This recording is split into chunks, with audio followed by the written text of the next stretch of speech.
State is playing a very big role in this election. Arizona is one of 6 or 7 states that will decide the election in November. So we wanted to watch this debate with a couple of southern Arizona voters and get their perspective. News 4 Tucson's political specialist Eric Fink did just that. He joins us right now in the studio with that part of the debate coverage. Eric.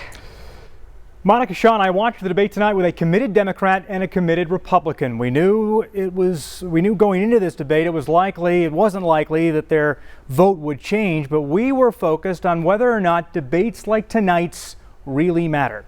So, Republican Yvette Serino, an ardent Trump supporter, and Larry Frederick, you see there, he's been a lifelong Democrat. He'll vote to re-elect President Biden. But in this divisive and polarized climate, we wanted to see if each voter would say something positive about the opposing party's candidate.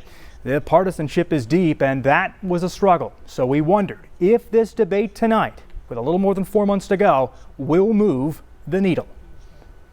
I don't think so, because President Trump has his support and obviously President Biden has his supporters, but Americans have already made up their minds. I think at this point the debate it's important to see other things. When you see them side by side and you see the differences, I mean, it's a big difference between President Trump and President Biden. If it was unknown people, I think a debate would be very valuable.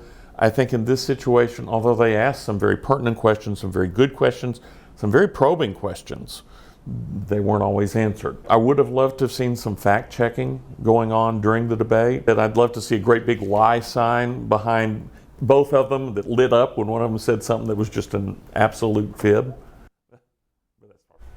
So up next, the two conventions. Republicans meet in Milwaukee in the middle of July. Democrats meet in Chicago in the middle of August to formally nominate their candidates, then flip the calendar to September 10th. That's when the second debate is scheduled. I'm Eric Fink, News 4 Tucson. Back to you. All right, Eric, thank you for that coverage.